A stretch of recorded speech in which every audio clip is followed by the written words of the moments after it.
Nursing college আজকে এখানে এসেছি ফিলিস্তিনের পক্ষে সমর্থন জানাচ্ছি এবং আমরা আজকে এখান থেকে একটা মেসেজ দিতে চাই জাতিকে। আমরা সিলেট বিভাগ থেকে 100 জন নার্সিং শিক্ষার্থী ও নার্স একটি টিম গঠন করে আমরা গাজাতে যেতে চাই। যেহেতু আমরা মেডিকেল পার্সন, আমরা যুদ্ধ করতে পারবো না, যুদ্ধ আমাদের জন্য শোভনীয় নয়, কিন্তু যারা আহত নিহত হয়েছে তাদেরকে তো আমরা সেবা দিতে পারি। তবে মাননীয় প্রধান উপদেষ্টা সহ সকল উপদেষ্টাকে আমরা অনুরোধ জানাচ্ছি এবং আহ্বান জানাচ্ছি আমাদেরকে গাজা নেওয়ার জন্য প্রসেস করে দিন। আমরা এক পয়সা চাই না, আমরা বিনা টাকায় আমরা সেবা দিতে চাই। সিলেট থেকে অলরেডি আমরা 86 জন হয়ে গেছে, আর 100 জন হলে আমরা কালকে বা পরশু দিনের ভিতরে আমরা একটা সাহায্য দিব। আমরা 18 কোটি মানুষকে বলতেছি আপনারা আমাদের পাশে দাঁড়ান, আপনারা সামর্থ্য দেন, আপনারা সাপোর্ট দিলে আমরা গাজাতে গিয়ে আমরা যেহেতু মেডিকেল পার্সন আমরা তাদের সেবা দিতে চাই। ফিলিস্তিনের মুসলিম ভাই বোনদের উপর যে হামলা হয়েছে আমরা তার সঠিক বিচার চাই, আর আমরা চাই ইসরায়েল যেন এই পৃথিবীতে কোনো ঠাঁই না থাকে, আর আমরা চাই ফিলিস্তিনিদেরকে যত তাড়াতাড়ি সম্ভব স্বাধীন ঘোষণা করে দেওয়া হোক, তাদের উপর যেন আর কোনো ধরনের হামলা না ঘটে। একজন মুসলিম হিসেবে অবশ্যই এই সব শোনার পরে আমরা তো কিছু করতে পারতেছি না, এখান থেকে আমরা যতটুকু করা সম্ভব আমরা আন্দোলনের মাধ্যমে রাস্তায় নেমেছি, আমরা দরকার পড়লে আবার রাস্তায় নামবো, কিন্তু আমরা চাই আমাদের মুসলিম ভাই বোনেদের উপর যেন আর কোনো ধরনের হামলা না চলে। এখন পর্যন্ত অনেক মানুষ মারা গেছে, আমরা চাই না আর কোনো মানুষ মারা যাক।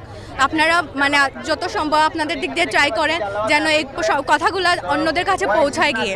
আমরা চাই সারা পৃথিবীর মানুষ সুখে থাকুক, তাই আমরা এখানে নেমেছি। আর মুসলিম ভাই বোনদের সাথে আমরা সবাইকে চাই স্বাধীনভাবে বেঁচে থাকুক সবাই। সব মশার বিরুদ্ধে সুরক্ষা দিতে এলো বসুন্ধরা এক্সট্রিম অ্যারোসল, মশার বিরুদ্ধে এক্সট্রিম সুরক্ষা। চিকিৎসক হওয়ার আগে আমাদের সবচেয়ে বড় পরিচয় হচ্ছে আমরা মানুষ। এই যে ইসরায়েল যে ফিলিস্তিনের উপর যে বর্বরতা দেখাচ্ছে সেটার জন্য আমরা তীব্র নিন্দা জানাচ্ছি, সেটা আমরা আর চোখে দেখতে পারছি না, সেই জন্য সেটা সহ্য করতে না পেরে আজকে আমরা এখানে। আমাদের একটাই দাবি, আমরা ফিলিস্তিনকে স্বাধীন চাই, আমরা ইসরায়েলের এই বর্বরতাকে বন্ধ চাই, আমরা চাই না আমাদের মুসলমান ভাই বোনদের প্রতি আর কোনো সহিংসতা হোক, সেই জন্যই আজকে আমরা এখানে। আজকে সারা বাংলাদেশে নো ওয়ার্ক নো ক্লাস কর্মসূচি দেওয়া হয়েছে, তারই ধারাবাহিকতায় আমরা সকল নার্সিং কলেজের স্টুডেন্টরা, এমনকি সকল স্টুডেন্টরা, সকল শিক্ষক শিক্ষার্থীরা আমরা সবাই আজকে এখানে একত্রিত হয়েছি। আমরা চাচ্ছি যে ফিলিস্তিনের যে গণহত্যা হয়েছে, তার যে বর্বরতা হয়েছে তার আমরা বিচার চাই, এবং তার সাথে সাথে আমরা আমাদের ভাই বোনদেরকে স্বাধীনতা ঘোষণা করতে চাই। আমার বেচ এবং আমাদের জুনিয়র ভাই বোনদের নিয়ে সবাইকে নিয়ে আমরা এখানে এসেছি।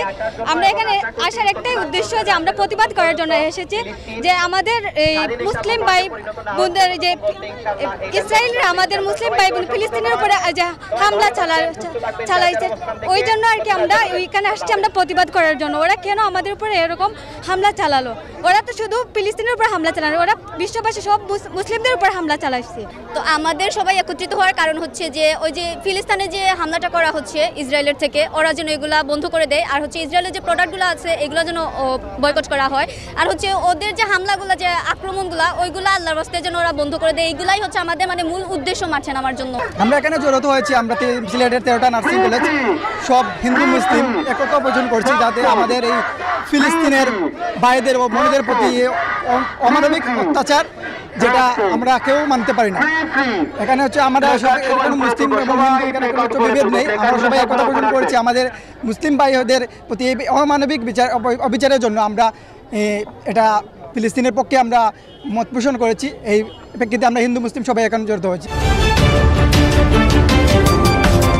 আপনারা দেখছেন দৈনিক ক্রাইম সিন।